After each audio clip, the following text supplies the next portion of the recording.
ಸಿದ್ದರಾಮಯ್ಯನವರು now also is most powerful.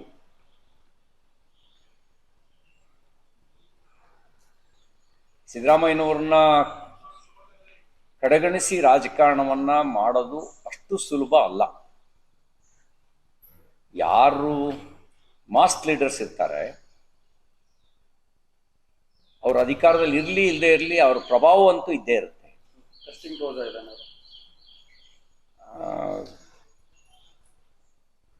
ಹಂಗೆ ಕಾಣುತ್ತೆ. ನನ್ಗನ್ಸೋದು ಈ ದನಗಳಿಗೆ ತೊಂಡಿ ಹಾಕ್ತಾರೆ, ಗೊತ್ತಾ ನಿಮಗೆ?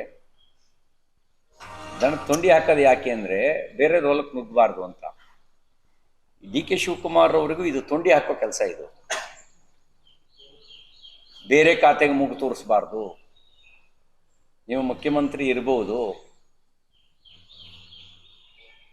ನೀವು ಬೇರೆ ಖಾತೆಗೆ ಮೂಗು ತೋರಿಸಿದ್ರೆ ಅನ್ನುವಂಥ ಒಂದು ಪ್ರಶ್ನೆಯನ್ನು ಮುಂದಿಟ್ಟು ಹುಷಾರಂತ ಎಚ್ಚರಿಕೆ ಕೊಡುವಂಥ ತೊಂಡಿ ಹಾಕೋ ಕೆಲಸ ಮಾಡಿದಾರೇನೋ ಅಂತ ಅನ್ಸುತ್ತೆ ನನಗೆ. ಇಲ್ಲದೇ ಇದ್ರೆ ಯಾರಿಗೋ ಹೆಚ್ಚುವರಿ ಚಾರ್ಜ್ ಕೊಟ್ಟರು ಅಂತ ಒಬ್ಬರು ಹಿರಿಯ ಸಚಿವರು ಮುನ್ಸ್ಕೊಳ್ತಾರೆ, ಮತ್ತೊಬ್ಬರು ನನ್ನ ಸೀನಿಯಾರಿಟಿ ತಕ್ಕ ಖಾತೆ ನೀವು ಕೊಟ್ಟಿಲ್ಲ ಅಂತ ಹೇಳ್ತಾರೆ, ಮಗದೊಬ್ಬರು ನೀರಾವರಿಗೂ ನನಗೂ ಏನು ಸಂಬಂಧ. ಬಹುಶಃ ಬೆಂಗಳೂರು ಆಗಾಗ ಮುಳುಗಿ ಸುದ್ದಿ ಆಗುತ್ತಲ್ಲ, ಹಂಗಾಗಿ ರಾಮಲಿಂಗಾರೆಡ್ಡಿ ಅವರಿಗೆ ನೀರಾವರಿ ಖಾತೆ ಕೊಟ್ಟಿರ್ಬೋದು. ಯಾಕೆಂದ್ರೆ ಬೆಂಗಳೂರೇ ಒಂದು ದೊಡ್ಡ ಕೆರೆ ಥರ ಆಗಿದೆ. ಹಂಗಾಗಿ ಹೆಂಗೂ ನಿಮಗೆ ಬೆಂಗಳೂರನ್ನ ಮುಳುಗಿಸಿ ಗೊತ್ತಿರೋದ್ರಿಂದಾಗಿ ನಿಮ್ಗೆ ನೀರಾವರಿ ಖಾತೆ ಇದ್ರೂ ಒಳ್ಳೇದು ಅಂತ ಕೊಟ್ಟಿರ್ಬೋದು. ಬಟ್ ಅವರು ಬೇರೆ ಲೆಕ್ಕಾಚಾರ ಹಾಕಿದ್ದಾರೆ. ಇದೆಲ್ಲ ನೋಡಿದಾಗ ಡಿ ಕೆ ಶಿವಕುಮಾರ್ ಅಂತಹ ಉತ್ಸಾಹಿ ತುಡುಗುದನಕ್ಕೆ ಆ ಕಡೆ ಈ ಕಡೆ ಬೇಲಿ ಹಾರಬಾರ್ದು ಅಂತ ತೊಂಡಿ ಹಾಕಿರೋ ಸಾಧ್ಯತೆಗಳಿದಾವೆ. ಬೆಂಗಳೂರೇ ಬೇಕು ಅಂತ ಡಿಮ್ಯಾಂಡ್ ಮಾಡ್ತಿದ್ದಾರೆ ಅಷ್ಟೊಂದು. ಖಾತೆಗಾಗಿ ಖ್ಯಾತೆ ತೆಗೆದಿರೋದು ಸರ್ಕಾರದ ದೃಷ್ಟಿಯಿಂದ ಒಳ್ಳೆ ಬೆಳವಣಿಗೆ ಅಲ್ಲ. ನೋಡಿ, ಇನ್ನೂ ಪೂರ್ಣ ಪ್ರಮಾಣದ ಸಂಪುಟ ವಿಸ್ತರಣೆ ಆಗಿಲ್ಲ.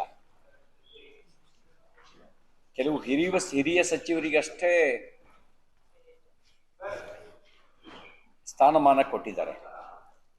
ಹಿರಿಯ ಸಚಿವರಲ್ಲೇ ಅಸಮಾಧಾನ ಆದರೆ ಪೂರ್ಣ ಪ್ರಮಾಣದ ಸಚಿವ ಸಂಪುಟ ವಿಸ್ತರಣೆ ನಂತರ ಪರಿಣಾಮ ಏನಾಗ್ಬೋದು ಅನ್ನೋದು ಊಹೆ ಮಾಡ್ಕೋಬಹುದು. ಇದು ಆಡಳಿತದ ಮೇಲೆ ಪರಿಣಾಮ ಬೀರುತ್ತೆ.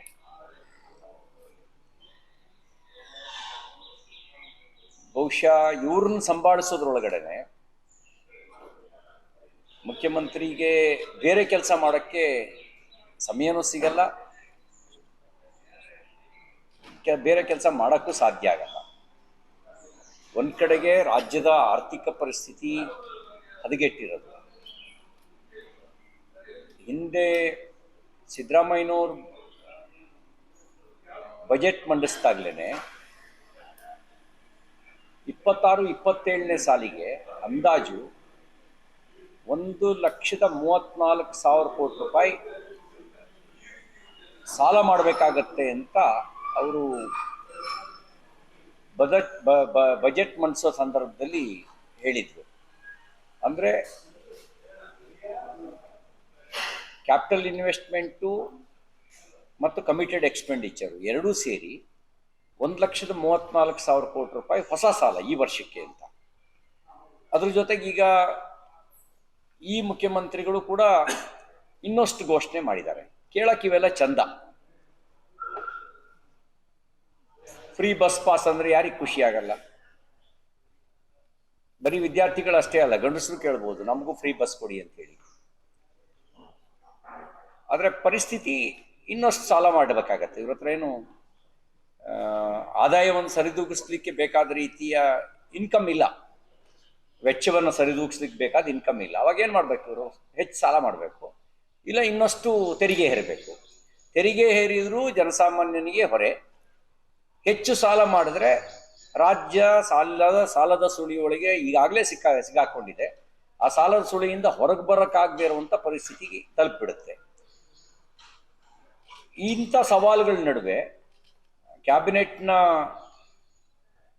ಸಂಪುಟದ ಸಂಕಷ್ಟವನ್ನು ಸರಿದೂಗಿಸುವಂಥ ಸವಾಲಿದೆ. ಹೇಗೆ ನಿಭಾಯಿಸ್ತಾರೋ ನೋಡೋಣ. ಮಾನ್ಯ ಮುಖ್ಯಮಂತ್ರಿ ಶಿವಕುಮಾರ್ ಅವರು ಅನುಭವಿಗಳೇನೋ ಹೌದು, ಅವ್ರದ್ದು ವಾಸ್ಟ್ ಎಕ್ಸ್ಪೀರಿಯನ್ಸ್ ಇದೆ.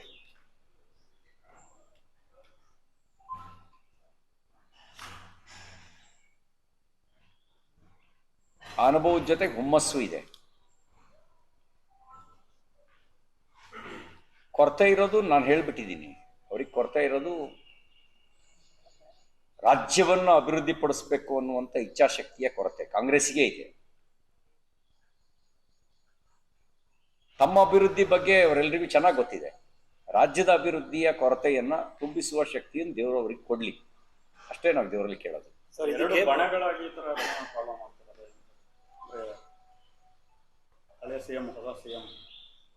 ನಿರ್ಭೀತ, ನಿಷ್ಪಕ್ಷಪಾತ, ವಿಶ್ವಾಸಾರ್ಹ ಸುದ್ದಿಗಳಿಗೆ ಮತ್ತೊಂದು ಹೆಸರಾಗಿರುವ News18 ಕನ್ನಡ ಈಗ ಆಪ್ನಲ್ಲೂ ಲಭ್ಯವಿದೆ. ದಯವಿಟ್ಟು ಇಲ್ಲಿರುವ QR ಕೋಡ್ ಅನ್ನು ಸ್ಕ್ಯಾನ್ ಮಾಡಿಕೊಂಡು ಆಪ್ ಡೌನ್ಲೋಡ್ ಮಾಡೋದಕ್ಕೆ ಮರಿಬೇಡಿ. ನಿಮ್ಮ ಬೆಂಬಲ ಹೀಗೆ ಸದಾ ನಮ್ಮೊಂದಿಗಿರಲಿ. ಧನ್ಯವಾದ.